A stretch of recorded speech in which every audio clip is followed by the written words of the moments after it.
Well, it is 6 o'clock. Welcome to the TST Motor Age or Motor Age TST webinar sponsored by Autel, diagnosing vehicle problems utilizing the Ultra Autel scan tool. And by the way, the vehicle we have, boy, does it have problems. Real. It's been ultra neglected. Ultra abused. To say the least. Wait till you see the codes.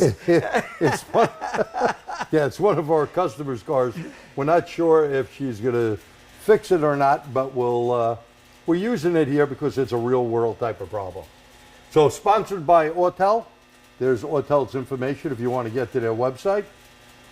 I'm G. Truglia, and along with me is... I'm Pierre Respaut. Yeah. So welcome again.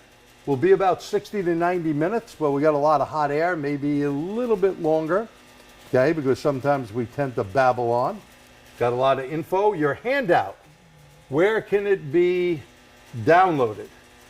Go to tstseminars.org, and on the handout, you'll be able to see it there, or Doreen, I don't know if you can paste it in. Most people can't. It is on the desktop. It's right in the middle of the desktop. So you'll see it on the left-hand corner. You want me to try that for you? Tell people they should talk to the chat, use the chat. Oh, yes. Thank you. Doreen, some housekeeping stuff. So chat only. The handout's up there to the left. Okay. So in chat, we're not going to be answering Q&A, just chat as we normally do. So that'd be great if you can do that. And obviously, since we'll be doing stuff on the car, you know, if we miss a question, just give us a few seconds to see it and respond to it. Yeah, there's no delay, but everything we see here is backwards, so it's sometimes a little screwy trying to read a slide backwards. And we've never been able to fix it, by the way. No, the whole screen is backwards. Zoom likes to keep it backwards. I don't know why. They will not let me paste. Huh? They won't let me paste. They still won't let you paste. Okay, so you got to go to tstseminars.org, download the handout, have something to write down with, because all the slides are numbered right here. You see the bottom? This is slide 3. So if you want to write anything down that Pierre and G had a bunch of hot air, we're still excited that the Yankees are getting into the next level. And maybe even those Mets. Yeah, that's right. Maybe a Subway Series. Wouldn't that be something? It's been a while. Okay. For the best results, hardwire your tablet, laptop, computer, or TV. The recording will be available at Motor Age Training, the account you signed up from. And also, it'll be on the tstseminars.org website, along with the handout and evaluation. You know, I'd like to make a comment. We've never said it before. We always talk about hardwiring your computer. If you type in Internet Speed Test in your web browser and do a speed test while you are on wireless and do the same speed test with your Cat 5, Cat 6 cable connected, I think you're going to be amazed at the difference. Yeah, there's a big difference. It's impressive. So it's not us on our end. We go out over 1 gig. So if you're losing sound or picture or whatever, not from us. We can see everything that's going out online. Can you repeat where the handout is, please? The handout is tstseminars.org. So right here, go to www.tstseminars.org. Go on the handout. It's right in the main page. Just put your mouse over it, and you should be able to see it. Okay? And then you click on right the actual handout, and it'll download. Correct. It's a PDF, and it'll come down nice and easy. All right. So what are we going to cover today? We're going to talk about PIDs, which ones to look at, and where do we go first, Pierre? Should we go into this Honda that's, you know, a Honda vehicle? Should we go there first? We always tell this, we harp on this. We want to go into generic first. Now, why would that be? Because generic, with a couple of rare exceptions, isn't allowed to use substituted values to get the real deal. Now, that's important. Now, especially this thing has an air-fuel ratio sensor. What would the voltage be on this Honda at a good hot idle? Now, this thing ain't running good, has a head gasket problem and a bunch of codes in there. So you're going to see everything that we're going to show you and already looked at on this vehicle. They brought it in, I think, Thursday. We looked at it, and I guess the customer is deciding. Bill had spoken to her, and we'll find out, I guess, She's probably really going to Monday. the dealers and shopping a new car, but you know, you'll know Monday. Yeah. And that stop leak stuff will not work. We never put that in. Okay, we're going to talk about STFT and LTFT. Add them together, and that's total trim. So short term and long term, we're going to be talking about fuel analysis. Where do you think the fuel trim will be on this vehicle? Got a head gasket problem? Is it going to be a positive one? Going to be a negative one? What do you think the computer system is going to do after the air fuel ratio sensor sees it? And let's not forget, the rear O2 Can control it too. But more than that, if this thing's burning antifreeze, how good is either sensor? Air, you know, the wideband or it's the a shoot, right? Yeah, it could be. They could be contaminated and not working too good. That is true. MAF and O2 and other sensors. This has a MAP and a MAF on this setup. Graph and PIDs for better understanding of system operation. And using the Autel labscope for deeper diagnosis of sensors and actuators. And live on vehicle demonstration. So we want to ask you, what is going to be one of the first tests besides, you know, the most important tools what God gave you, your brain, your eyes, your ears, your nose, your hands? How many times you've seen something? This thing, you could smell the antifreeze, right? So this big nose, yeah, but even Pierre's nose could Even smell my it. lousy nose smelled it before. And by the way, you know, we can't transmit that through the camera, obviously. But just That wouldn't sitting be in the good. car before, I said, whoa, this smells like burning antifreeze. Yeah. So you'd be surprised how many things you can see when you do that little look-see. After that, obviously, look at TSBs, technical service bulletins, and check things out. There's something new you learn every single day. Every day. It's not one day that goes by that you do not pick something up. I was telling Pierre before we started the webinar, I had my Corvette in. It's a C7, a manual transmission, a Tremor, and drove it in. I had backed it out from where I lived and all that. Everything was fine, right? Well, guess what? I get back in it, and my air filter was dirty. I look at it, so I'm cleaning my air filter. And make a long story short, I get back in the car, no reverse. No reverse, because all of a sudden, no light on the car, all of a sudden it went into a lockout mode.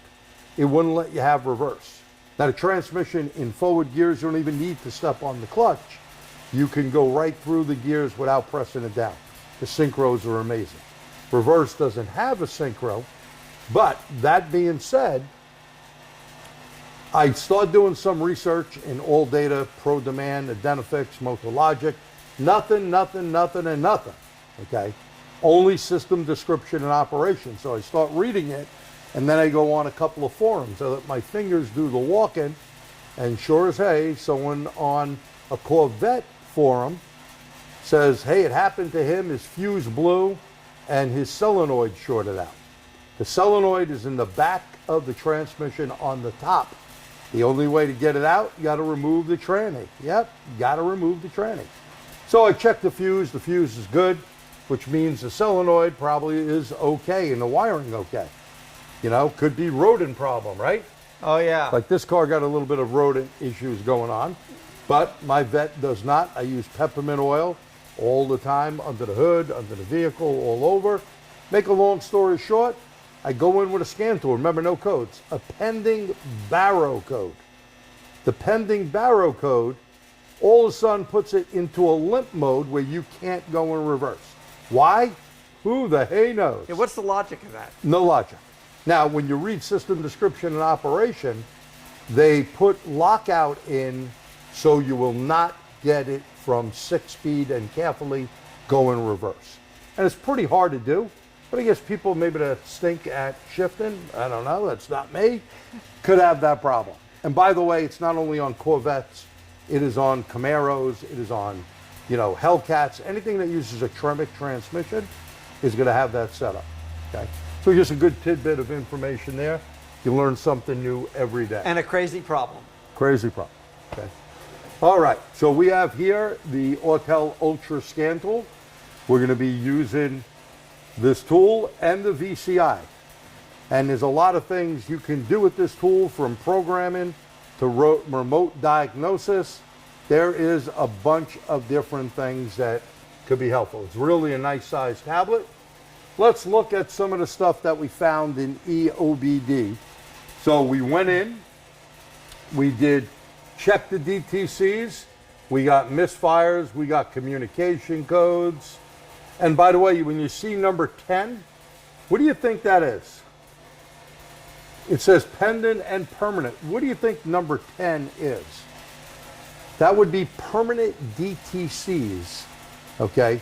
So that means even if you disconnected the battery, what year is this thing, Pierre? 2018. So starting in 2010, okay, not all cars, but most of them in 10, went with mode 0A10, permanent DTCs. And you that don't know means that? Write that down. you can't clear it with a scan tool. You Nope. must repair the problem, and the PCM, the car, has to run the tests, and I don't think they're really always the same tests. Run They're the not. test to its satisfaction to make sure that that's really working properly. And it's not once or twice. It's Oh, the it's- engineer who writes that software. Unlike, you know, a pending code 3 times and it goes up, and a DTC could erase itself, 40 warm-ups, 3 good drive cycles. Not like that. It has to be a set of criteria that met originally when the DTC was set. So even if you go erase it, that ain't gonna help. And by the way, if you hear some little noise in the background, it's the battery maintainer. It's loud here for us. Doreen's like, it's probably not bad back there. Right. Hopefully not. It's got a fan that's been, you know, Banged around. hammering itself I got to around give it for a little while. kick. All right, so we got some network codes here as well. These are all things we found. We went into IM readiness. IM readiness is very, very important. Jerry's kicking the charger. There yeah, you go. but it'll only last for a A little while. bit, so we'll give it another kick in a It'll little start bit. to rattle. So we got misfire monitor, fuel system monitor. You want to look, you see comprehensive component, they're always ready, okay? Going down the list, you want to look at this readiness data and go down further, because you see this? Catalyst is okay. It has evap is okay. Doesn't have a heated cat, no way. The fuel system monitor, comprehensive components, secondary air not available. O2 okay, O2 heater okay, and EGR okay. And Hondas have issues with EGR passages clogging up. Not always the valve. So, Yeah, so the question is, why would you want to look at this? And I'm going to kind of answer my own question for, you know, the sake of some brevity. The point is, what if this car was someplace and 3 of those hadn't run yet? Now you know 2 things. Somebody cleared it, and you're probably not seeing everything. Correct. And what he means by that, if Pierre turns his back to me and I flip him the bird, I'll right? never know. He'll never know. I'll probably know because he'll tell me. But it's like if a monitor is not ready, it can't see it, right? So you always want to make sure monitors are ready. Now we know, with all the monitors ready here, if there's a problem with any of them, and by the way, even though it says O2, it does look at the air-fuel ratio sensor. An oxygen sensor heater, by the way, is only 700 degrees Fahrenheit, where an air-fuel is 1,000 plus degrees Fahrenheit. Yeah, they're two toasty. different things. Okay. Yep. And by the way, newer vehicles out no longer all use an oxygen sensor in the rear. Toyotas, some Audi, Volkswagens, some newer vehicles are starting to use 2 air fuel sensors, one upstream, one downstream, or if they have 2 downstreams and 2 upstreams, then you'll have. And even all though of it's them. kind of not under what we're doing here, you know, they've been trimming from the rear O2 sensor for a long time. Very long They time. started doing it way before they told us they were doing it. Right. We So- noticed these things. Yes. But now, just think about it. Air fuel ratio sensor after the cat, they're absolutely trimming. They're also looking for things like exhaust leaks or other problems in the system. And that, you bring up a good point with exhaust leaks. You know, we have a pressure regulator that we use, or you could use a a heavy duty smoke machine like something for diesel testing, but we use 5 pounds of PSI, and the Tech Tire bubble soap is better than Dawn and all that liquid detergent stuff. We put air pressure through the exhaust system at 5 PSI and then spray bubbles or listen for a little hissing. I also have an old tool that basically can see if there's a leak, or if you have ultrasound, you can see where that leak, hear where that leak is coming from, spray the bubble, and that way you could see it, and you can definitely take it from there. And by the way, I know we've said this before as well. Don't think that just because a leak is behind the rear oxygen sensor that it doesn't have an effect, because it can. It can be substantially behind that rear sensor. Correct. And still screw up the way the car runs. Including giving you a P0 420 or 430. Right. So the exhaust system needs to be intact. You can't have a bunch of leaks all over. We've had other classes that we've done or webinars showing you that. We don't have an example here today. We're just telling you. But let's look at some of the data. This is live data, and it basically is in generic or EOBD2. We have a value of the temperature sensor, intake air temperature 78 degrees, bank 1. Bank 2, it has some stuff here. Got a throttle actuator, a percentage of 31, relative throttle position. All the data is good to look at. Now, when you have a problem, let's say they had to be EGR problem, do you want to look at, and we're going to show you the list, and this is just generic. Do you want to look at that whole list? No, that's why you could set up custom data. And we're going to show you that. We're going to go on the vehicle, not just show you slides here, okay? So this was taken, I did these yesterday to see what's going on. And basically, you can go, Doreen, to TST seminars and copy the link out. I did. Oh, you did? Okay, good. So Doreen just posted that in. If you want the handout, she's on the ball. So you can see there's a lot of information here. Some things like a wastegate, it's not on the car, doesn't have a turbo. But look at all the stuff here. It tells you number of DTCs, calculated load. A good thing always to look at calculated load. And by the way, look at fuel trim. Look at that. This is what I notice if you have a clogged exhaust or some sort of engine issue. You're not going to be adding fuel, you're going to be subtracting fuel. Now, why would that be, Pierre? How does a map sensor work? So on a speed density system, map sensor is looking at the intake vacuum to calculate what your load is or what your air intake is. If you have something that makes your map sensor signal indicate not enough vacuum, right? Too much pressure, it thinks you're into the gas pedal and it tries to give you that much fuel. Well, you're not into the gas pedal and it's too much fuel. In this case, like 14, 15% too much. Now and it has to take it away. Right. Now they're using both on this particular motor, but Honda overall is a speed density system, so they rely heavy on speed density. They have 5 volts that go into the sensor. Once plugged in, they use a drop resistor and drop that voltage down to about 3.5 volts or so. You'll see a little bit live later when we actually look at it. You may be hanging, you should be around 1 volt, but if you have an engine problem, that voltage will be higher, and the command for the computer would be give it fuel, and now the air fuel ratio sensor is going to look at it and it's going to go, what the hey? Yeah. We are too rich, we need to subtract fuel. That makes sense? And by the way, I don't know if we have any questions yet, but you can write them in there. So absolute throttle, location of sensors, all this stuff here you can look at in generic. There's a bunch of good information there, like fuel rail PSI. This is GDI, that's 516 pounds. Remember, never crack a line open with GDI.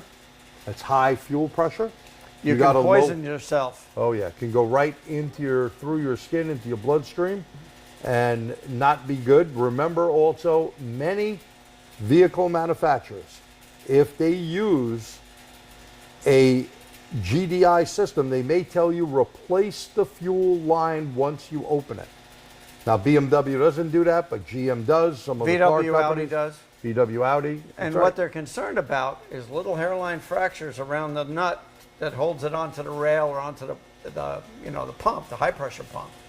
And they're worried about, imagine this is idle, but imagine 2,500 PSI spraying out into your engine compartment on top of your alternator. Smoke show. That's a very bad day. Yeah, that is a bad day. And dangerous, obviously, if it goes on you or into your body, right? Right. So look at that also when you look at fuel level. That is important for evap system to see where you were. And this had DTC since cleared 40,721. But this vehicle now, I think, had 120 something or 30 something 7,000 miles on it, right. So a lot of miles ago, they had some problem. We don't know what. We'd have to look up in service. I told history. Jerry earlier, this car has, I'm going to tell you, this car has absolutely not been loved. It's No love for it. no love for this car, no, in its whole life. Now here's something I want to stop out here for a second. Baro pressure. Barometric pressure, just like that little story I told you on my Corvette. If baro is off, fuel delivery is usually off and timing is off. So you need to make sure your baro is good. Now all those poor people, our hearts go out in prayers for the people in Florida and North Carolina, anyone that was affected by the storms. Our buddy Pete Meyer, Had some used to be- damage. he had some damage down there. Thank God everyone's okay. But, there is some issues down there. Baro is going to change based on weather conditions. I was watching the weather when that hurricane was about to hit, south of Tampa. Originally it was supposed Yeah. to hit Tampa. It was 900 and low 900s millibars, Yeah. almost 10% low. That'll That's make a big gigantic difference. for atmospheric pressure. Yep. So always look at that. So you can see accelerator pedal position, APPs, mass airflow sensor. Obviously this was not running when I took that, so we can't come up with that, but grams of air. Okay. Take a look at engine coolant temperature. The engine coolant temperature and the air intake temperature, if you don't read RTFI, read the freaking information, basically seat of the pants 5 to 10 degrees of each other when it's cold. If you have BTS, battery temperature sensor, that would also be the same 5 to 10 degrees. And some manufacturers make it part of their strategy. I know years Yeah. ago when I was at Volkswagen, I think it was 4 degrees C. It's kind of what he's saying. Yeah. And beyond that, all kinds of trouble. You had to Yeah. fix that. And Toyota, specifically, I know because I did a lot of Toyota stuff, they look for 13-degree difference. Any more than that, you got a problem. So it's always better to look at information because, hey, we don't know everything. Now you can also graph, which is nice. Look, I have calculated load. I got short-term and long-term fuel trim, and you can see I'm running the motor. And the blue is the calculated load. Look at the load. The load is going up and down, right? Is that load or is that fuel trim? The blue. That was calculated load. Blue It's is cal- blue is green, load. yeah. So green and red is pretty straight. Lucky I'm not colorblind, but I do have a one-eye problem currently, so a little hard for me to say. Yeah. Here in mode 6 data, look at this. Now they tell you they got an air fuel sensor, right? And they're telling you what the reading may be in thousands of ohms. They're giving you an ohm check. They're giving you a voltage check here. And what is that good reading of a good O2 or air fuel, air fuel on the wide range sensor? I'm going to blow that up so you get a better look at it. Well, if you look, you can see where the parameters are. And let's just pull that down so you can see what box. Maximum is the 2.75, 2.409, and the reading is 0.425. So if you're lower, what does that mean? Oh, Does- I guess you can type it in and I keep my mouth shut, which Yeah, is I'm going to kick it while I... extremely hard for me to do, of course. And then if you start to populate it, I'll tell you what the answer is. This is true of all wideband sensors, air-fuel ratio sensors. Right. It's not your father's Oldsmobile, is it? Lean? Okay, so that's a good guess, but it's opposite. Anything that is lower is rich.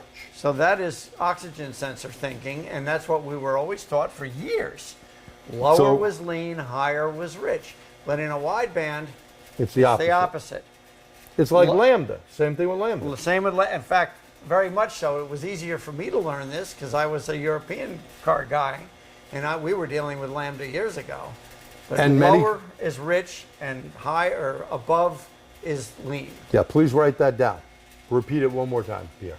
So with a wideband air-fuel ratio sensor, lower is rich, as with lambda, and higher numbers are lean. With lambda, it's 1.0. Anything lower than that, 0.9 is 10% rich. 1.1 is 10% lean.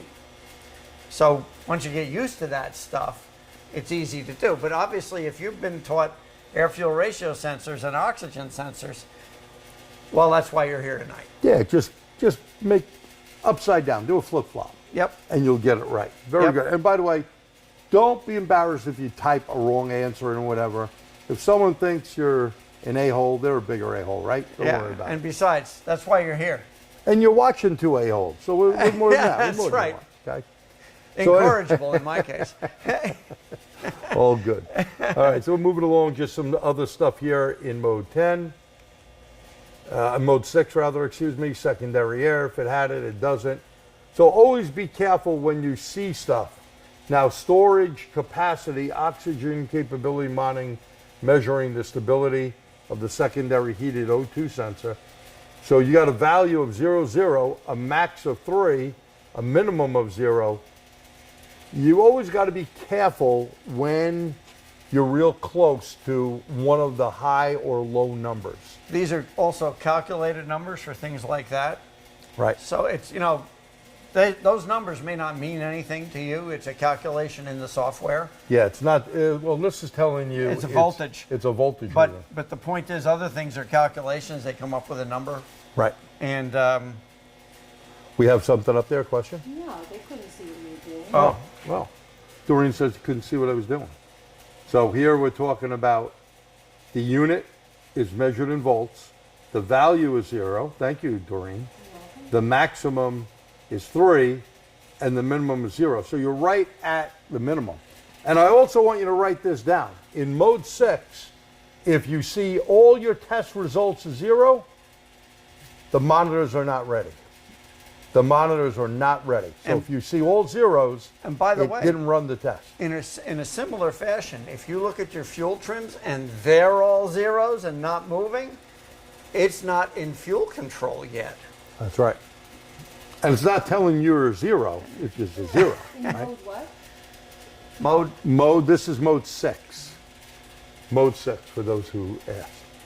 Okay, so VVTs of cars got VVT like this one does.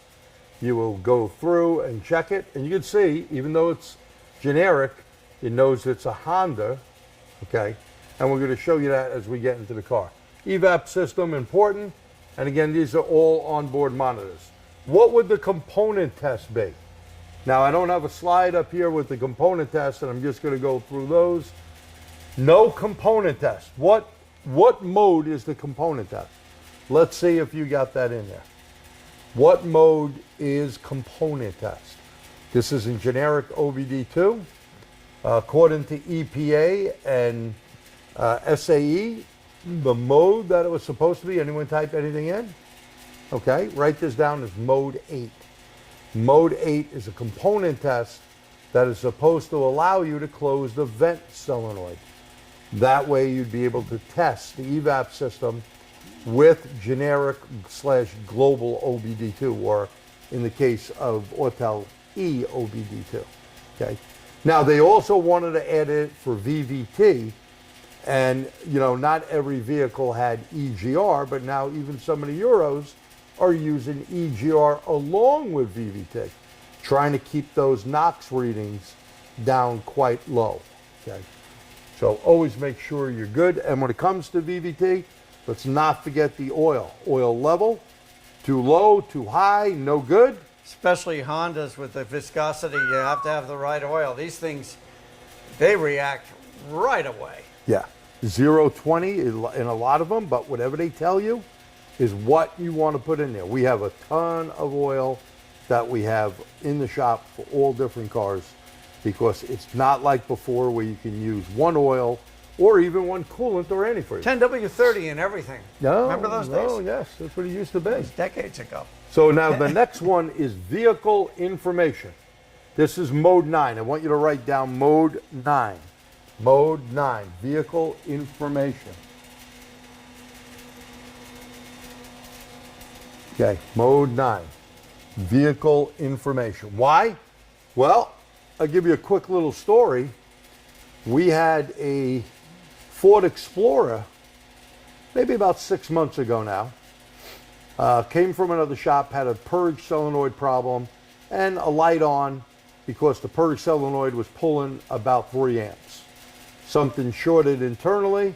A purge solenoid usually pulls somewhere about 400 to 600 milliamps. Smoke right? show. So it smoked the computer. So we figured, hey, we could get it from the parts store or dealer, and no, back order. We call autoecms.com, AUTOECMS.com. Great group, by the way. Great group out of PA. They're not paying me to say this is what we use. We got a bunch of their little stickers around. Huh. Look at this. See, we always keep their number around. Let me get that right in there. Okay, you don't have to get it, just to show you, you know, not a commercial, but it really, they do a great job. But they didn't have it either. So what do? Well, I told Bill, I said, we're gonna have to Google search it. And someone way out in Iowa or one of those places out there, if you live there, you know, you're in the middle of nowhere, right? Well, they had it. And we have the IDS and FRDS, and it was a late model, it was a 19, but they asked Bill for the VIN number. And of course, 1F Frank, they went through the whole thing. So I said, Bill, what are you even giving him the number for? We can probably, he goes, the guy wants the number, so I'm giving it to him. So all right, we get the computer, put it in, it starts up, and it looks like an early Christmas on the dashboard. Lots of lights. Lots of lights, and we got a lot of codes. Going, what the hey? We go look at it in mode 9, the 8th and 10 digit were wrong. The dude must have copied it down wrong, or the guy who programmed it, I don't know. All we had to do was put the right VIN number in, and we were good to go. So that's why you want to look at mode 9 besides calibration files. Actually, there's Is another there reason. updates? People sometimes replace a computer, and it may not even be like a PCM. It may be something where the mirror image of the data is stored, for example, and you'll get anti-theft warnings. I mean, you can cripple a car with that stuff, with modern cars. Got to be careful of that stuff. Very careful, very careful. Good point. Okay, and then the last one, what protocol are you on? Notice here, this is a ISO 15765 CAN system. They use the engine as 10. Sometimes trannies are 18, okay? Gives you the mill status. If it's on, codes found, 3 of them. Monitors, telling you if they're okay or not, how many are there, and monitors incomplete or 0. Real good to look at that information. Now again, sometimes scan tools don't give you a separate mode 10, but you notice we've seen it in here when we went to onboard monitor test. It showed us mode 10. So even if you disconnected the battery, you would still have those codes. So once you're done with that, this is phenomenal. We're gonna do this on the car. The topography, now it may not be wired exactly like that, but it's gonna give you great information. Look, you got EPS, that's power steering code. You got a wiper code. You got, you know, a whole bunch AC. This thing's a nightmare. ABS, And automatic tranny, We've created PCM. a few more codes while we were working on it. Yeah, But this is what it came in with. yeah, we're gonna show you, that's right, this is what it came in, you'll see more. because we did jerk with a couple We of more were things on it. disconnecting things and testing them and all of that. We had to add some antifreeze coolant, the correct stuff, the Honda antifreeze to the vehicle with the Even though proper it's just water. going to burn it, by the way. But we don't want problems when we start it up. No. Don't want to do any damage. We're not going to get it all that hot anyway. All right, now when we went into codes here, we're in Honda. See, that's Honda specific. We got out of EOBD2 and we went into Honda specific.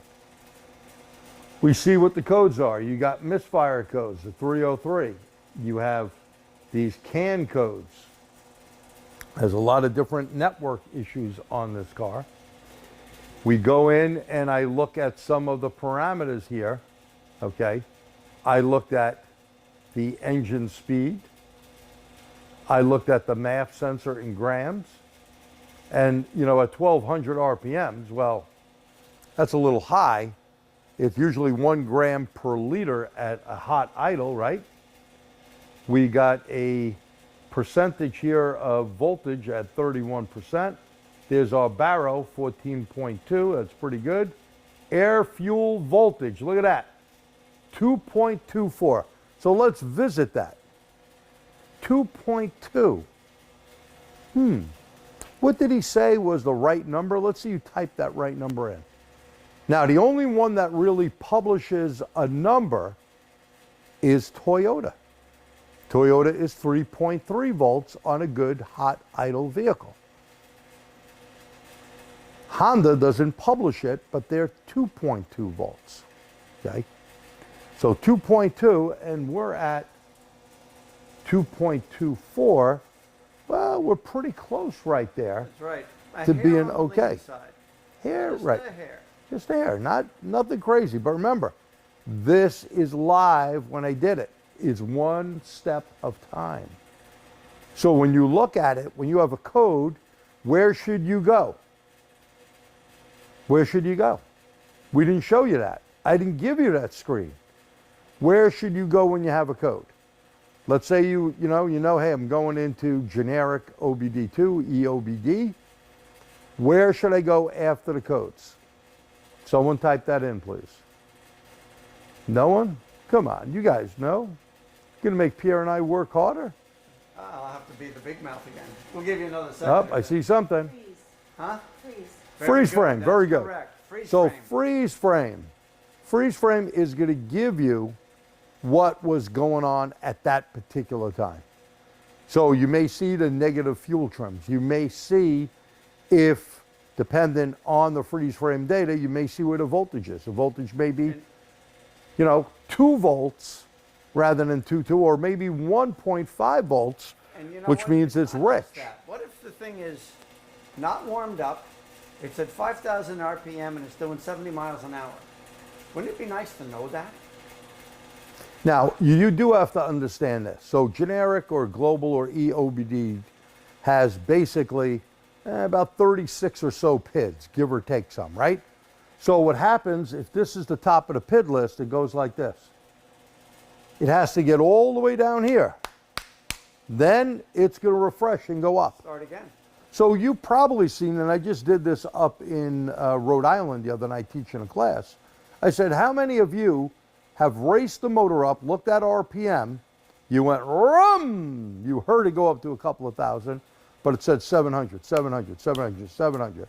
A few seconds went by, you were down at idle, you heard it go down, now it said 2,200 RPMs.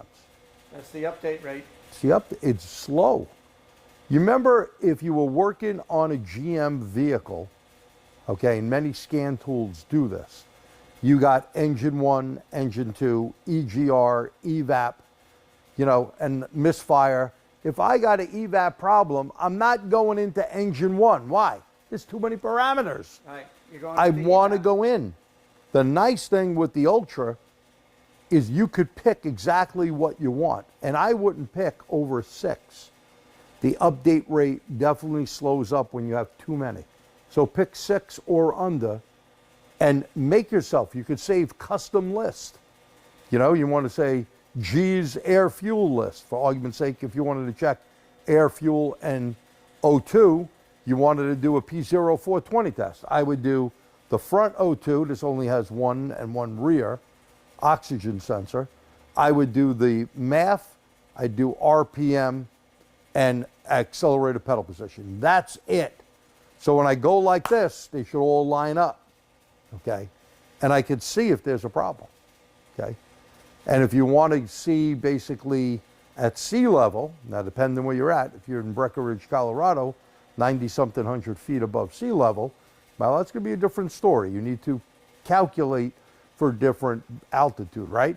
But here, if I go a car length from the front of the shop, just past the door in the back, go whoom, my calculated load should be 90%. And if I have 90% calculated load, I know I'm getting enough grams of air through, and this is a normally aspirated motor, and I've even seen it on some superchargers and turbochargers, they don't spool up that quick. You should see somewhere up there of that 90%, okay? Any questions on that, please write them in there, okay? So here, graphing is always better for the eye. Look what we can see as voltage changes, as the green, the math is switching around. That's what you want to see. Your eyeballs sometimes cannot see numbers as well as graphing. We're not digital beings. And by the way, you take a snapshot of that, show it to the customer, show them the snapshot after you fix the car. Wow, what a sales pitch. You're a media golden. genius. Yeah, you're golden. Yeah. We give all these screenshots that we save. They go in Dropbox. You probably heard me a million times, but that's what we use. We have about 50 or more different computers, laptops, tablets, and regular PCs in this building. You know, because of a lot of the factory tools, you don't need that many, but we buy the professional Dropbox. Then we take the saved screenshots. So like Pierre said, here's the before and here's the after. Look at the difference, right? And we could text it to them with AutoLeap. That's what we use for shop management. And we could print it. We could email it to them. What's better? You're an instant genius. Yep. And you know what? Most of our clientele is female, thank God, because females pay attention. And When they're you- trying to tell you they know stuff they don't. Oh yeah, you know, I'm Bob. Yeah, And yeah. I used to fix cars many years ago. Yeah. We know that, right? Yeah, Model A's. And he's going to tell, Bob's going to tell you how to fix the car. Right. You know, we had a character like that in here recently, and he's trying to tell us, I said, you know what? Fire that guy. I happen to be on the road. Fire that guy. Don't charge him anything. Get him out the door. You know, what am I going to go in and tell the doctor, hey, you know, when you change my aorta and you put in that Kevlar titanium tube in me, don't do X, Y, and Z? They're not going to listen to me, and I'd probably be dead if I did that, right? So you leave it to professionals, is what I tell the customers. You leave it to us. We're the professionals, but you need to show them. Right. And this is a great tool to show them. You got a lot of power in this tool, and we're going to get on the tool in seconds here. So you can see here, a lot of stuff started changing. Look at the math here. Okay, what's going on? Look at the RPM. It could have caught it on a download, right? Because not much difference. Look at math there. Go back one. You know, you had 7 point something grams. You're still in the 1200 range, 5 something, still 12. You went down to 6. Okay? So you need to just check that out. And then when you're in here on live data, look at all the information you can get. Okay? Absolute evap vapor pressure. Okay? So you always want to see the vapor pressure. And by the way, you can do, rather than taking a smoke machine out, Autel has in the tool where you can do an evap test. Okay? So there are many things that you don't look at, right? You look at the fuel trims, see where you're at. You look at the coolant. You look at everything. Now, when you want to go one step further, this thing has an engine problem, right? So what is the first thing we want to do? Check for engine integrity, mechanical. And what did we do here? The blue is relative compression. Okay? We go up and it looks pretty decent. Don't worry about the little hashy things. That's sometimes just picked up more of an anomaly. but look in between the spaces. These are all consistently good, okay? The green is the map voltage. See the little humps on the map? Okay? Each one's the same as the next. So And- even though this has a head gasket problem burning coolant, it hasn't actually lost compression. No, which is pretty good. It sounds pretty good other than smelling like burning antifreeze. When you stand behind it or drive behind it, not a good smell. It's bad. Not good, okay? The red is the ignition coil current, okay? We have an amp clamp on it. And you can see here, different. Look at the blue at a steady crank.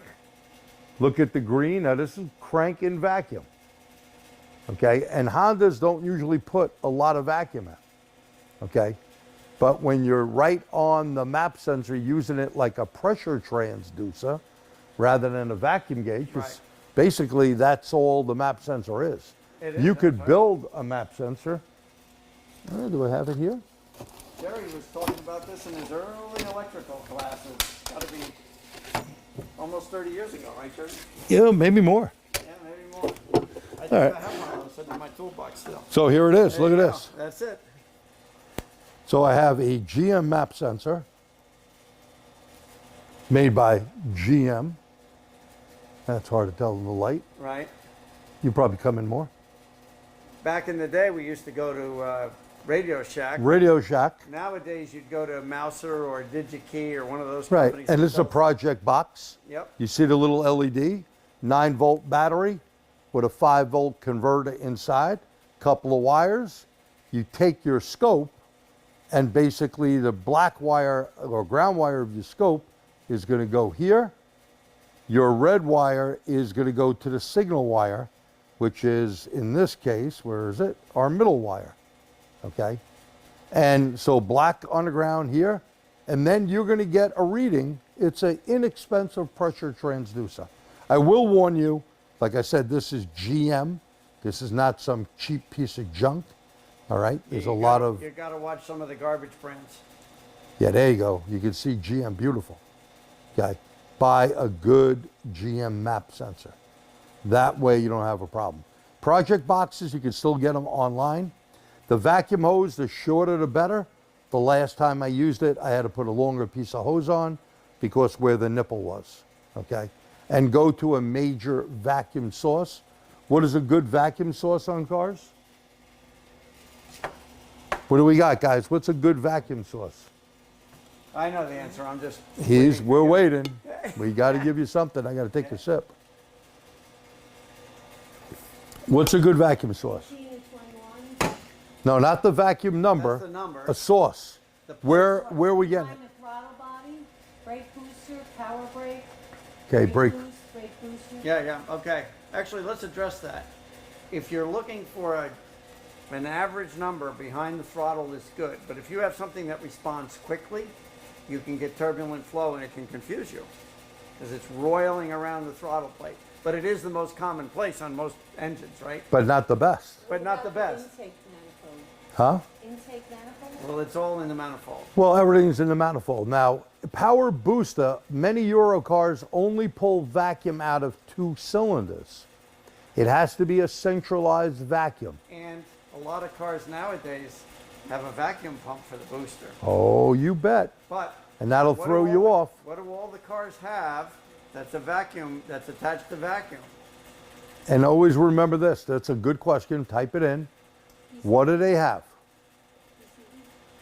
PCV is not all cars, many cars, positive crankcase ventilation, but Pressure regulator? when you're on a Euro car, they're not going to have a PCV valve. They use a breather system. Crankcase ventilation system that costs a lot of money. I A love lot it of though money. because we sell a lot. Oh, yeah. I can't wait any longer.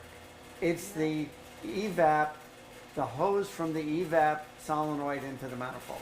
So the purge hose, Right. where that goes, now the reason being, and this is very important, same if you're doing an intake cleaning, okay, or you're using some GDI stuff to clean, you want to go into a central port. Again, not every car has PCV. If it did, that's okay. But every car has evap purge. anytime fuel is going to be sucked into the engine, they're going to want it evenly distributed through the whole motor. And they like to do that in the middle of the manifold someplace. Now, true, sometimes they do it behind the throttle and all that stuff I just told you about. The throttle comes into play. That may be the only thing. But if you can get to an evap port, if you want to call it that, on a manifold that is centrally located, that's the best spot. That'll be the best spot to do that. And again, all you need is a 9-volt battery, a 9 to 5-volt converter, a map sensor. You could even wire tie it. I have a couple that I wire tied and just put the 9-volt battery up top with the 5-volt regulator soldered. That way it drops the voltage down from 9 to 5. I'll make a suggestion, because I just ran into this with mine. Don't have screws that are an odd shape holding the box together. 'Cause when you go to change the battery, it's a problem. In fact, ideally, you'd buy a box with an opening like most tools you buy that have a 9-volt battery that you can pop off. I had to unscrew the whole thing with a funny sized Torx, and it was kind of stupid on my part. My box just has regular screws, Right. the old-fashioned Phillips screws. At any rate, so you can see here steady, Yep. the coils, what's going on there. And we'll show you, you can do multiple coils or one coil. This is multiple setup. And running, what you have here now is a little different. Now the gold or yellow is the current, and you see here, the red is the voltage. Now, mind you, this is a car that has just a signal wire triggering the coil, right? On was telling it to charge the coil, off is telling it to fire the plug. So you're not going to get a primary ignition diagnosis out of this. Right. You're just looking at timing. So how can you get a primary? You're not from here. But we could get a secondary type of reading if you make yourself a secondary wire that plugs into where the coil comes down. And of course, shut the car off. Make sure the power is off when you're doing this. Plug one part into the bottom of the coil. That would be just like the top of a spark plug, that type of end. Take the other end, that'd be like a spark plug boot, put it down. Make sure you ground your scope real well. Oh, yeah. Okay. And Make sure it's whatever's- super grounded. Make sure that your scope, if it's a brand that needs an attenuator, you have one. Yes, this comes with an attenuator, because secondary is going to be high. And if you have a good wire, it ain't going to be arcing, right? So you're going to be able to put that little clamp around the wire, and you could get an ignition batted. Obviously, the spark line should be a little like this. You should get 3 coil oscillations. It'll come out. You should get an electronic close, which is the start of dwell, and then the firing line. From the close, dwell is the amount of time that the coil is saturated. Then it fires, that's the firing line, and then your spark line starts all over. This is kind of an ignition class, and that's in crankshaft degrees, by the way. Dwell angle used to be critical when we had points, But still, dwell still moves. but now it's a set thing by the computer, is what I was Correct. getting at. It used to be that we could adjust it. You Now can't. the computer programming adjusts it. And when you race the motor up, dwell will change, Yeah. okay, based on the electronics. So now we're good. We're going to go to the vehicle and to the scan tool itself. So we'll give this a little bit of a break. We're going to put this baby on.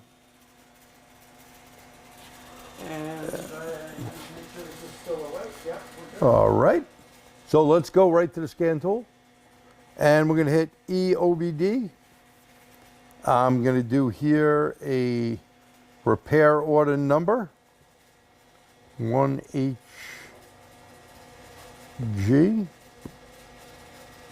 So now we're going into it. And by the way, just when you do anything live, it's live. So something may mess up. We tried everything and connected everything before, but who knows? And ran through the whole thing like twice. Okay. So here's the screen we come up to. The first thing you would like to do is do a DTC check. And notice it does say it is a CAN system, everything we've seen before. I'm going to hit the DTC. It's going to have more than before. I guarantee you. Because like Pierre and I said, we did disconnect some things. This So- is this is the OBD2 part, right? You're in. Yes, this is So OBD. this isn't where the real big damage we did is. That comes But look, later. here's one that didn't have it in it before. Because I disconnected the map sensor. Right. And I want to show you something. While I couldn't get the plug off to put the back probe pin in without disconnecting it. And I was an idiot and didn't turn off the ignition first. So let's look at the first one, U0100. It has a little star button there. That means it's going to read some PID data and it's going to pull up freeze frame. When you see that little snowflake per se. And again, it'll take what it takes, and here's when it happened. It was 0 RPM, the throttle was at 17, barometric pressure 14. The voltage to the computer was only 11.9. The accelerator pedal position, you can see all that stuff there, and not much more information, right? So when it does that, we're going to hit escape. Let's look at current P0108. Let's see if that gives us anything. See, there's no freeze frame on it. Sometimes manufacturers are smart when the coil, when the no VSS, vehicle speed, what's going to happen? It may not freeze frame it. We had the button or we had the key off, or the power button, I should say, off when we disconnected it. But of course, when you put it back on at some point, it found out it was disconnected. Oops. And when you see, hexadecimal 10, then you know you got a problem. And again, when we look at, you can go here. This is a quick link to Motor True Speed. Contact the dealer if you want to directly purchase it. We're not going to do that. Okay. We're going to go now to escape. And those are the only codes here. Again, I want to show you that. We're just going to read codes again. Now, where are we going to get our mode 6 and mode 10 info? You got some mode 10 here. Let's go into I am readiness. So now I hit I am readiness. Let's see, since cleared, since it was 40,000 plus miles ago. And here it tells us what's off or on. Catalyst is okay. There's the EVAP, there's the oxygen sensor, there's EGR. There's all the information right there. You can look at live data. Now watch all these parameters. I'm going to have Pierre start the vehicle up in a minute, not just yet, Pierre. So now it's going through. They've put in, looks like 50 some odd, 60 plus PIDs. Doesn't mean the car has all that. Most generics will be in the high 30s, 40s. So right here, these are all different things that it could see. Some of what you've seen before. You can see our battery maintainer is keeping about 13 point something volts right there. We can graph that out. You can blow this up if you want, make it bigger. And you neat. can merge them too, by the way. Oh, It's yeah. a very handy thing. Yeah, and you can stick a lot of them together. Our coolant is 71 degrees. We got a pretty nice day out here in New York today. Long-term fuel trim, minus 15. Intake manifold, 14 inches. 14 minus 29. What is that? How much vacuum do we have? 14 minus 29. That'd be 15 inches of vacuum. Right. Okay. So it's map minus baro is where they get a reading. Short-term fuel trim, fuel rail pressure in PSI. So let's start this up here so we get some good readings here. Hold on, I can put the fan on, right? Yeah, put the fan on. Otherwise, you on the camera there will, see us falling on the floor. Yeah, since this thing is not good, we have the exhaust fan on. Can we pull something on here? Hang on, Pierre. Jerry was just talking about doing things live. We had stuff We had the circuit open. Okay, go ahead. Yep, yep.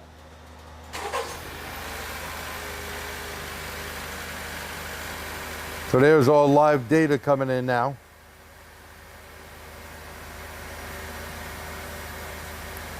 Three DTCs.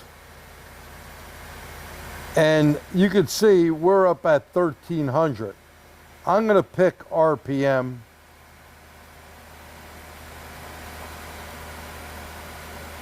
Absolute throttle.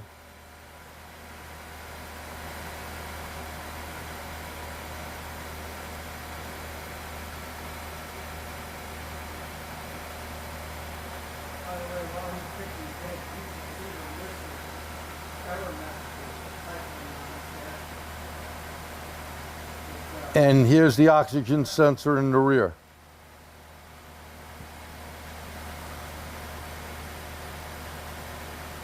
Fuel rail pressure about 530, 540. Always look at evap purge. You see that right there, the evap purge? See if it's purging, that can cause a problem.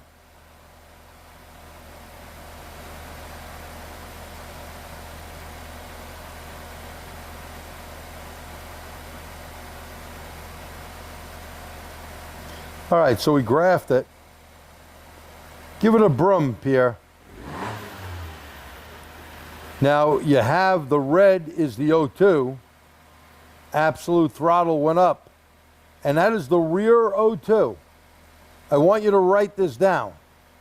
Now you see the rear O2 is staying pretty high. It's going to level out. This is for catalyst efficiency. When Pierre goes brum, brum, brum, go ahead, Pierre. Give it a couple. Give it a couple of brum brums. You see how that O2 went rich and then went all the way down lean? Now see it staying lean, lean, lean? If you don't see the rear O2 moving when you go brum, brum, brum, you got a problem. Now look at the O2 is starting to rise. Look at that. Now she comes back up.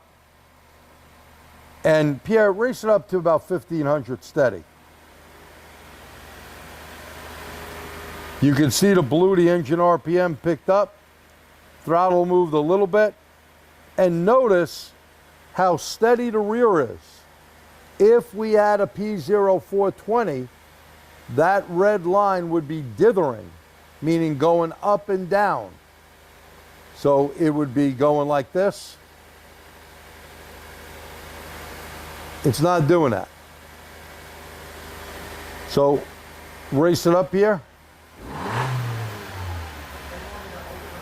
Hold, see if we can get it up to about 28.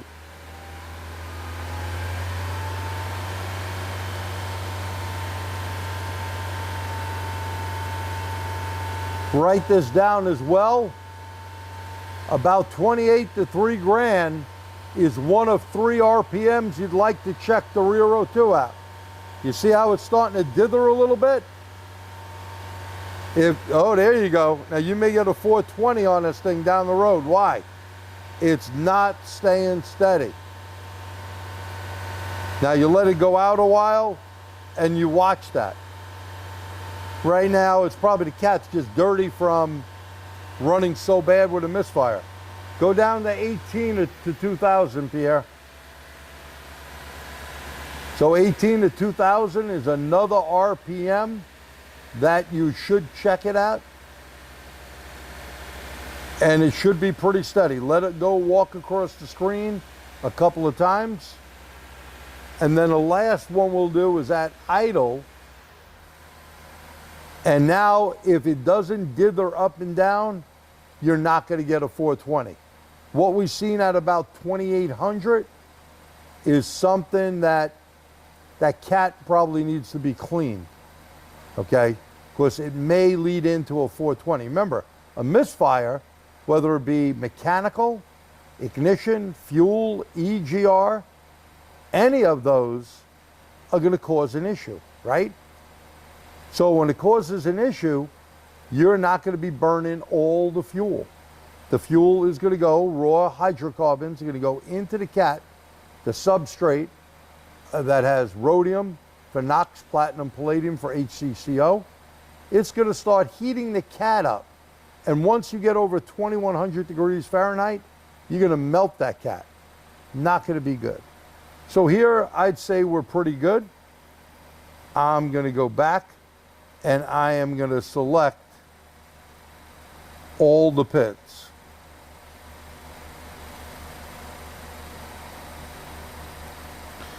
So now when you have a lot of RPMs,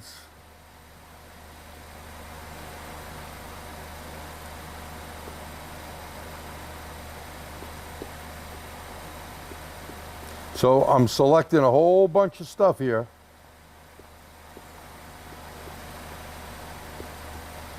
And then we'll look for RPM. Look at that fuel trim. Minus 15 and minus 14, short and long term. That's a big issue.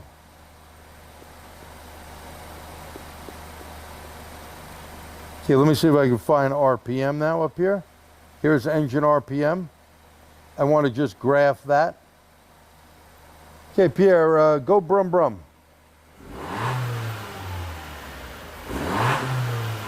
Hold it up at a couple of thousand. Now see, he's already up there, and the RPM does not move as quick as it would if we had canceled all of them and just picked RPM. Look at the numbers switching on RPM now.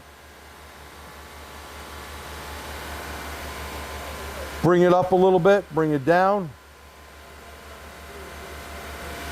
I can't hear you, Pierre. Has nothing to do with your mic. I can't hear you. Oh, I was saying, this has nothing to do with the brand or year of the schedule. It has to do with the brand and year of the car. Correct. Newer cars are faster and have more capacity. Older cars are slower and have less capacity. So all of them slow down when you add new bits. Very good. So let's go to onboard monitors now, because we'll get into enhanced stuff. So we're still in generic, and it's going to ask you in generic what to pick, because now this is going to be your mode 6 stuff. So there's all your tests, but it is not a live update. You have to drive down the road to get updates in mode 6. It only reads it once. Okay? So we won't go through the whole list there. You can take a quick peek at it. Notice the misfire counter on 3 is not going up at all. That's just the way it is. One shot from the last test of mode 6. To update it, you'd want to back out of it, go here maybe, and then go back into mode 6 as you were driving down the road. Better yet, someone else driving the vehicle so you don't have a problem. Okay, let's try the component test now. Watch. It's not going to have it. Some vehicles or scan tools just won't pick it up. It doesn't matter. You do have the ability to go in on the factory side. Vehicle info.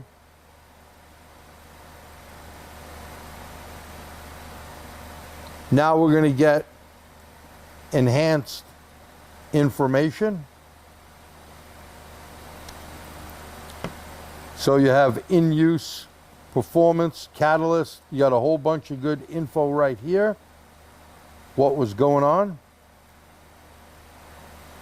Distance travel, 6.84 miles since the EVAP monitor had some sort of problem. General information, this is going to be your VIN and all that. So there's the VIN. I always look at the last 6 or so.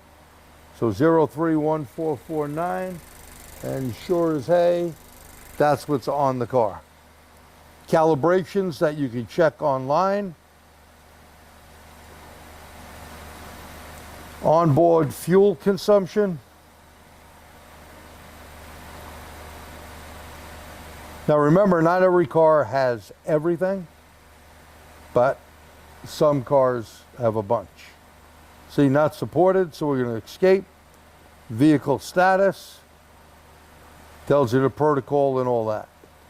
Now that we're done with that, we're going to exit. We're going to go into Honda Direct.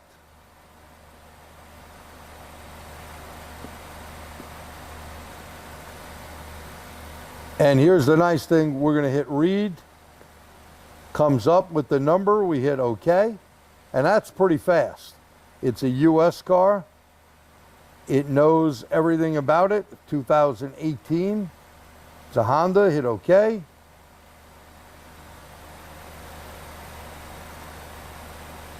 And this is really nice. This is where the Ultra shines. Look what we're going to do here. We're going to look through all these computers that it has. I'm going to do a fault scan. So now it's going to go through all of these, and we're going to see how many DTCs it has in each of the computers.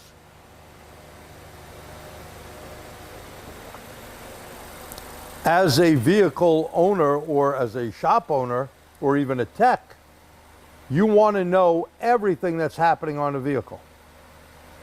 Now, before we only had the EOBD. I like to start there from what Pierre said earlier. You don't want to have any substituted values, right? So right now it's going through. I see quite a few problems here. 2 in EPS, another 2, 4 in the PCM, automatic tranny, EBB. You got stuff all over the place. It's a mess. Now, I don't know how many of you have this tool out there, but it is really a nice tool. So sometimes Ultra, he says, won't do his 2004 BMW.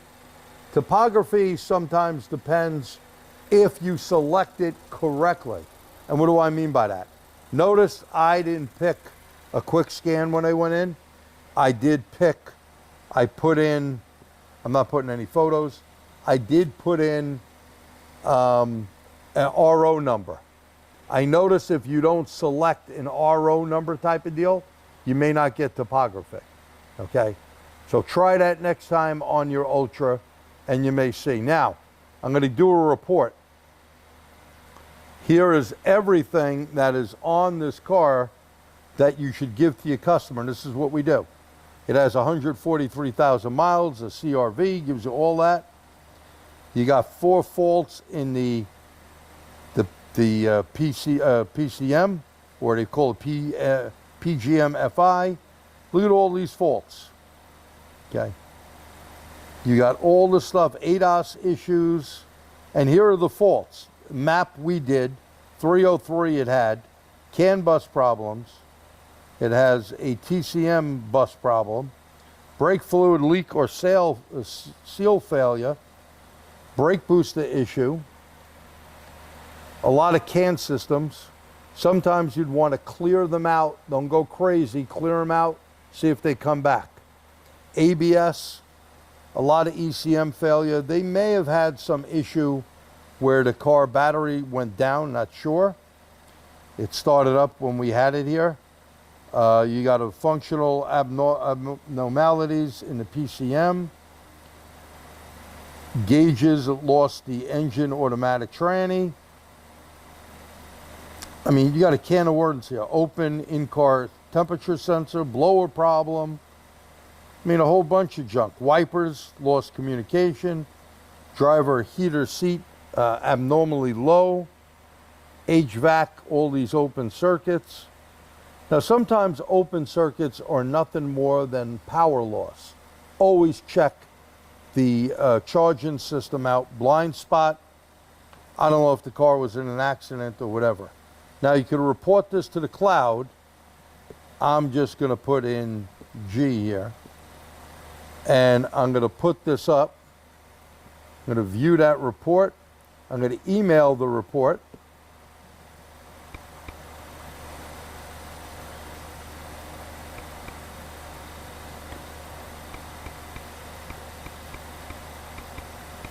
And I'm going to send it over to me. course, it'd be better if I send it to the right place. Gee, can you save the graph? Yes, I'll show you. You can save everything. I'm going to show you some neat stuff. Of course, even with my glasses on, I'm having a problem because I can only see out of one eye. All right, so now I have that. I'm going to send this report. I'm just going to type in report. CRV. Wrong email address. Oh, that'll do it. GT at TST seminars. TST, SCMI, anyway. Don't know why it thinks it's a wrong. Ah, look at that. From far away, she can see that, but still won't do it.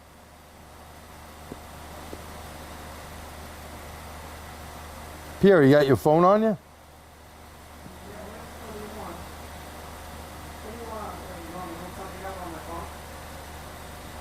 No, I just sent it to me. I got to find my phone. So I just mailed a report to me.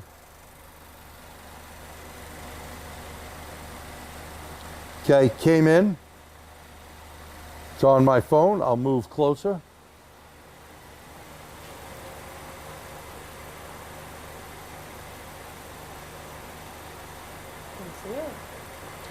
From TST, here's the report.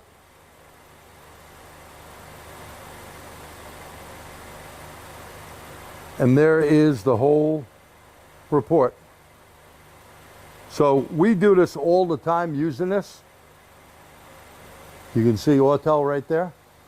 We send this to us, you know, to our email or shop email. Then we put it into the customer's info, and it works out really well.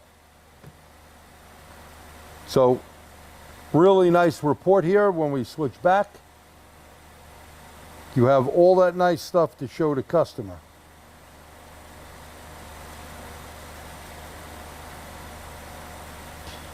All right, now we can go into control unit, and let's look at the engine computer, the PGM. Oh, come on.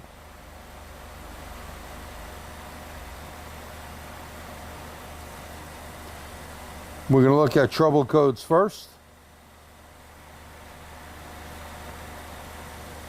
Any questions while we're waiting? All right, so we see we have the same codes as before. We can erase them. We can look at it. Let's look at live data. Okay.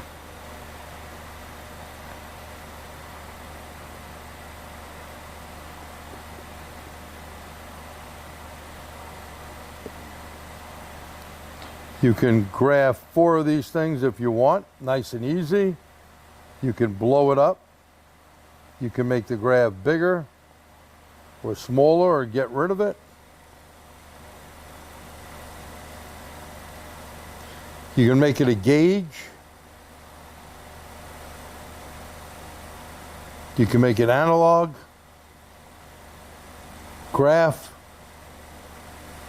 a bar, information on the sensor. Sometimes they don't have everything, but you could save it to a custom list.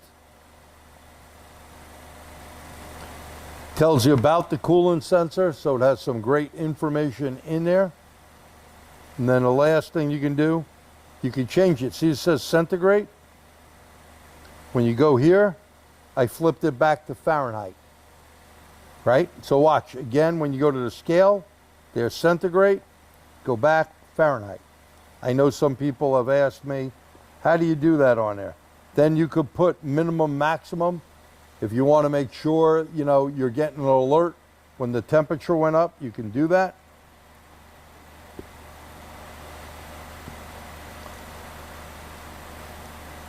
So look at the rear O2 voltage is what I want to find.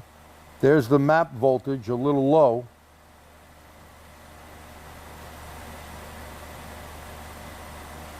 There's the MAF sensor and frequency.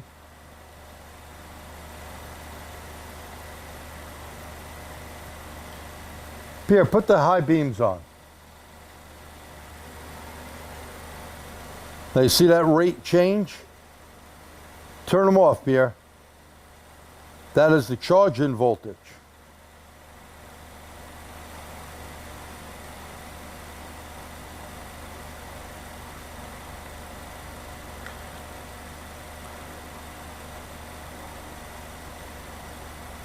And look at all the data, air, fuel in milliamps. There's all lambda bouncing around.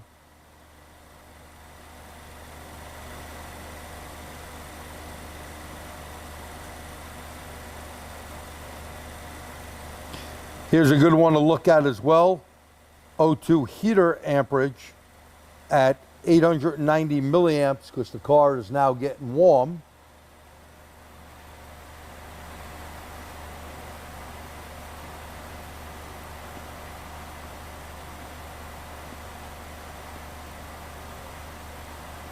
Let's not forget to look at cam and crank.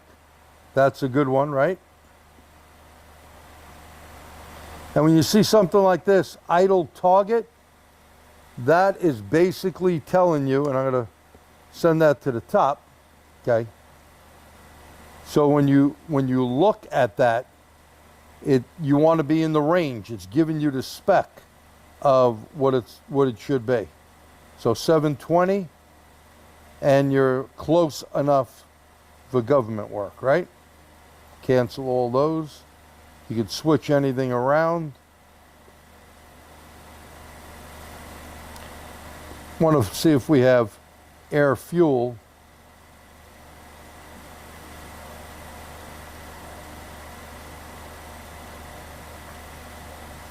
Okay, just going down the list here. Air fuel supplied voltage. So there's our 2.2 volts going in there.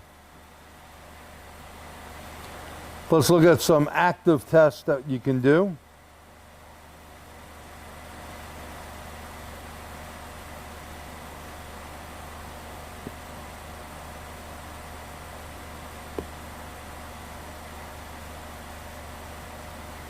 Turn the ignition off for a second, Pierre.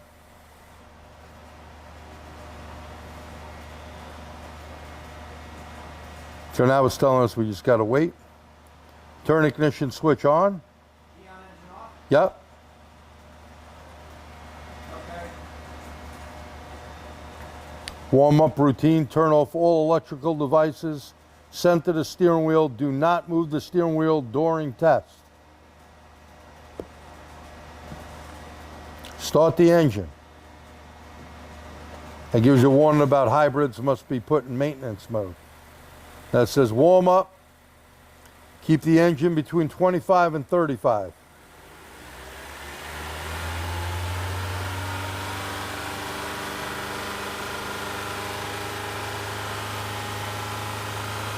And by the way, we did check the coolant and the oil in this vehicle before we started.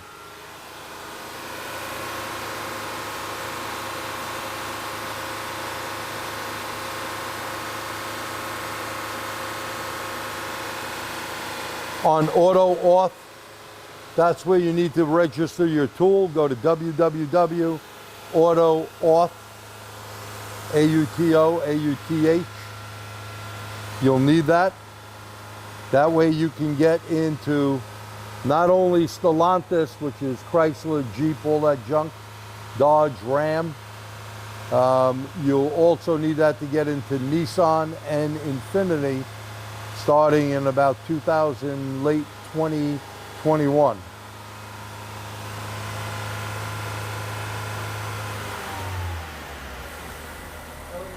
Well, you got to get it up to 85. We're almost there. Okay, so it's doing its thing. We hit 85 centigrade. It's doing a cylinder air fuel test. And some of these tests, when you do it, says cylinder air fuel test stop. The following DTCs have been found. press OK to continue. Okay, so it has a map, permanent. You can't run a lot of tests, and this is good. You need to have a good engine to run the test. They're not going to have you do something that's going to hurt something, right? So we'll hit OK and we'll get out of that. We'll look at a couple of other things here. Turn the key off, Pierre. Sorry, what? Turn the key just in the on position, motor off. We'll do a fuel pump on test. Yep.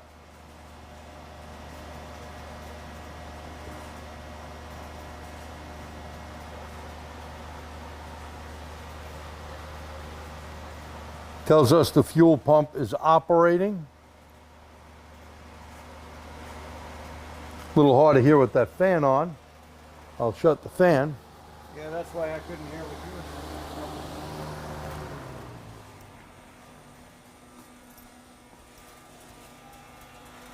Yeah, I hear some buzzing. We'll escape. So bi-directional test. One important thing to remember about bi-directional tests is when you see something's working, a fan, a fuel pump, or whatever, but it's not working on its own, but it's doing it when you do a bi-directional control, that tells you the computer is good, the signal and the wires going out are good, the component is good, let's say like the fuel pump or a blower fan. It's all good. What could be the problem? Why don't you write it in there? What could be the problem? Come on, you guys know. Well, there's a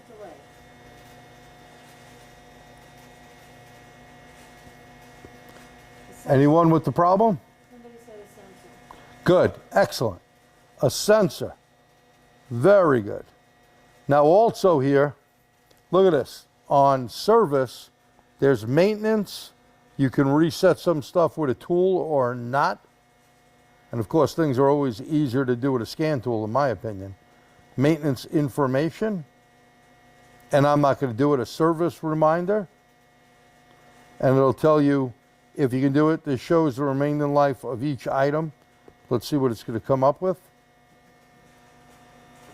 And there's the different items there. Now you would have to go through and see what's what. You can hit information. Let's see on this here. What's that about? It's a minder item to require to be reset. So you can do a reset on that. If you hit help, it basically tells you maintenance item A, replace engine oil. 0, replace oil and filter. So some good stuff right there. You also have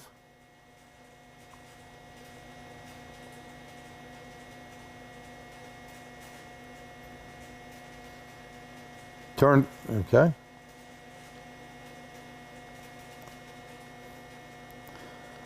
So you got powertrain. You got some adjustments, not a diesel, but let's look at adjustment. Crank pattern clear. Very important. Let's pop this up here and look at it. Now, how many of you have fixed a misfire? Like you see this vehicle as a misfire? If she does it and we do the head gasket or whatever, cracked head, whatever it has, and of course we're going to put new plugs in, we need to clear the codes out. But here's what else you need to do. You need to clear the crank pattern. Why would you need to clear the crank pattern? The fire and order 1342, have you ever had a DTC that tells you cylinder number 2 misfire? And you go, oh, no problem. I'm going to take the coil and the plug out of 3 that doesn't have the misfire. I'm going to switch them. I'm going to play the swap game. You do the swap game and you still have a problem with number 2. Now you start thinking it's an injector or a mechanical problem. And of course, with the mechanical problem, you should have tested first a good battery, relative compression that we're going to look at in a few minutes. And you should have noticed that you did not reset the crank. You got to relearn it. If you don't relearn it, it will not pick the correct cylinder. Does that make sense? So picking the correct cylinder is important. How do you do that? You do it with this relearn. So you see it says crank pattern clear and learn. We're going to get out of that, obviously. Okay. And for the sake of time, you see it has a bunch of stuff in the tool. The Ultra is, no pun intended, but super ultra. It has everything in it. It's really a great tool. And we're going to go into, there's the different hot functions. BMS, that's a battery maintenance. Sometimes you got to reset it. It's not supported on this vehicle. Okay. You may have a mobilizer. Okay. Fourth immobilizer. Of course, we're not going to get in. I'm going to escape out of there in a second. But whatever you go in, hot functions are a lot of things you can do with this tool. Of course, it's going to ball me up right now and get stuck in a mobilizer. Pierre, shut the key off. Okay. Let me see if I can get out of it. Sometimes that happens when you hit the wrong thing. All right, while it's doing that, I'm going to go to the scope part.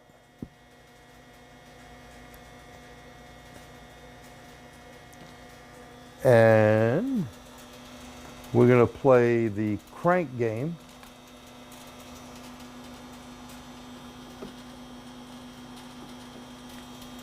All right, Pierre. Yeah. Okay, so good. You can see what we did right away. Didn't take a lot of time to do it. And how could I save this screen?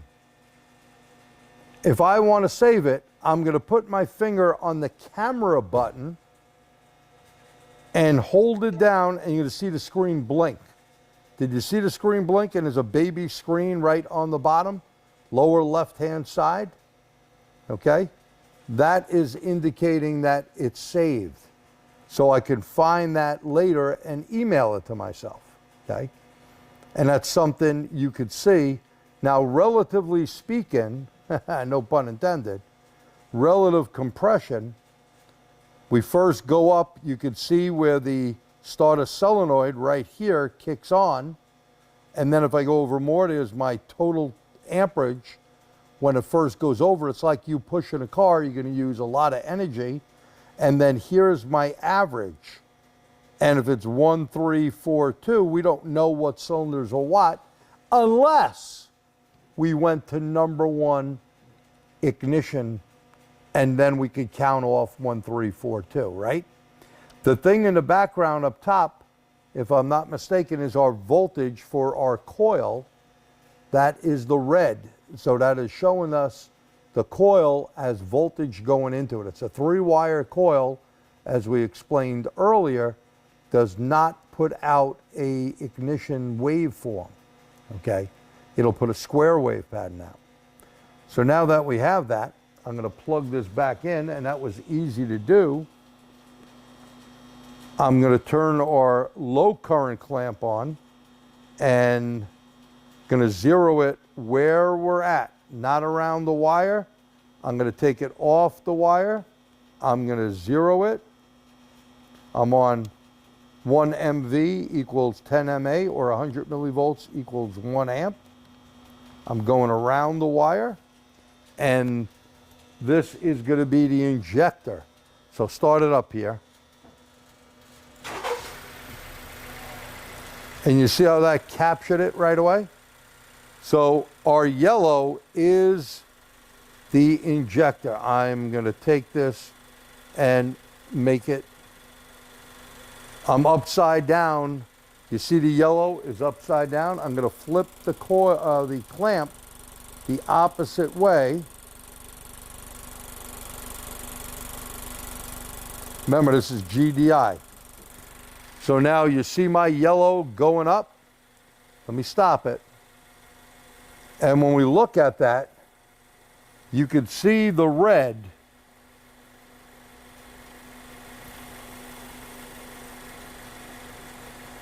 and you could see the amperage on the coils, the towers coming over.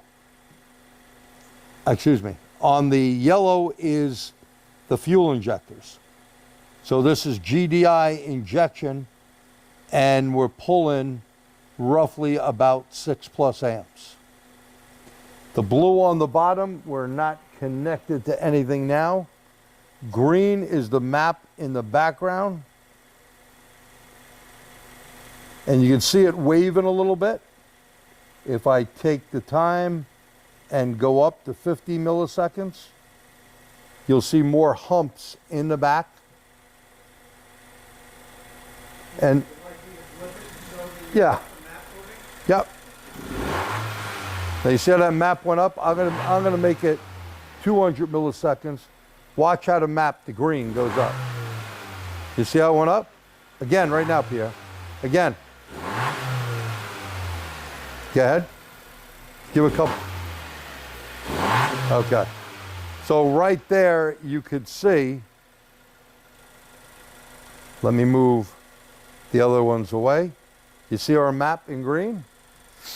So you could see that a map sensor could show you some stuff and act as a pressure transducer. The scope is also pretty easy to use. It's not that hard. You can go into setup. When we have our amp clamp on D, you can go into probe settings, pick the amp clamp you want, or if you don't own the specific amp clamp, which is highly recommended, you could basically use any generic amp clamp. By every 100 millivolts equals an amp on low current probes, and 1 MV equals sometimes 100 amps on a high amp clamp, depending on the particular clamp. So those are some neat things here. If you have any questions with the Ultra, it is a really good tool, comes with a bunch of stuff. Don't want to make it a sales pitch, but look at all the stuff you have here. You could go in to multimeter, okay? So you can see what's going on if you want to use your leads. A bus connection setup, a waveform generator.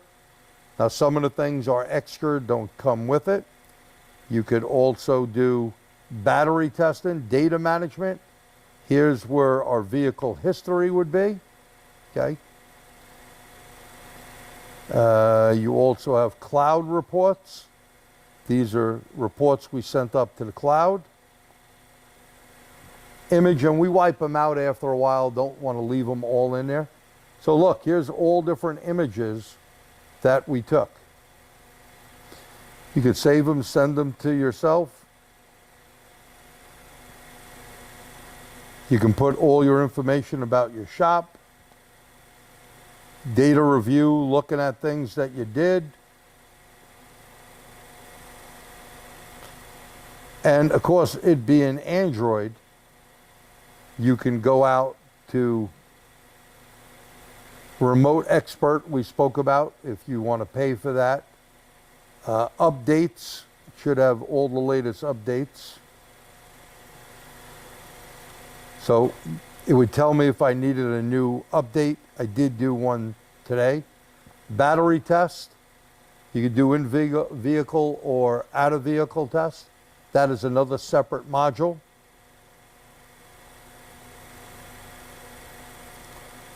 You got support, settings, the VCI management. You can see if you're disconnected or not with the VCM.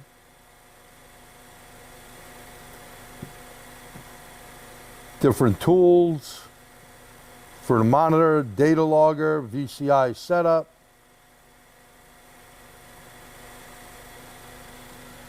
And demo. If you own this, I'd like you to go in the demo and play with it. You need to play with your tool. No, Pierre. This tool. You want to play with this and make sure you understand where things are on the tool, that you can go in and diagnose it when you're out in the shop. It's exactly. Buttonology will do it. It is really good. You could go out. Quick links. Oh, look at that on the bottom. And we did not put this in. They did. See TST seminars on the bottom? You got NASTEF, you got Autel, you got Identifix, Mitchell. Got a lot of good stuff there. So there's where to go out and check all that stuff out. So that's a walk around the tool and using it for diagnosis. Here is the, Android side of it. So if you wanted to go in, this will take us to the Autel home. And again, anytime you have a suggestion or something, you could send information on to Autel. You find a problem, there's a way to send it and save the info. You can go here to Google, go to Facebook, type your info in there, go wherever you want. All good. And that is the Android system. Or just go back here, you could take pictures with this, front and rear camera. Pretty nice setup, right? And if we go back here, Pierre, you could kill it before it kills us. I better shut that clamp off. Or before it kills itself. Right. Yeah, we didn't make it too hot. I only smell a little sweetness in here. Actually, amazingly, even with the problem, the temperature gauge reached operating temperature and it kind of stayed there. Yeah, which is a good thing. Yeah. Now, we like to thank our sponsor, Autel, because without them, we couldn't do this. This whole webinar, if you want to review it, will be up on the Motor Age and TST website. So when you signed up at Motor Age, you go there to Motor Age and you can view this probably in a couple of days. Always give it a couple of days because we got to, send it out and all that stuff. And we'd like to thank you again. Let's see what questions you guys have here. I need those glasses. Where did I put them, Pierre? Oh, here they are. Okay. All right. One thing that happened is Autel lost embedded to all data. That's why they're using Motor True Speed now. Cam and crank relearn, very important to do. You can relieve GDI high pressure with this tool. Yes, you shut it off and run it out. Very important. Good question there. I want to talk about that. So when you're dealing with GDI, never, ever, ever open a lineup, okay? Never open the lineup. Just make sure that you shut down the high side and you'll have nothing there, okay? If you don't do that, you will run into a problem and have an issue. So from New York, I am G. Truglia, and he is. And I'm Pierre Respaut. And on behalf of TST and Motor Age and our sponsor, Autel, would like to thank you.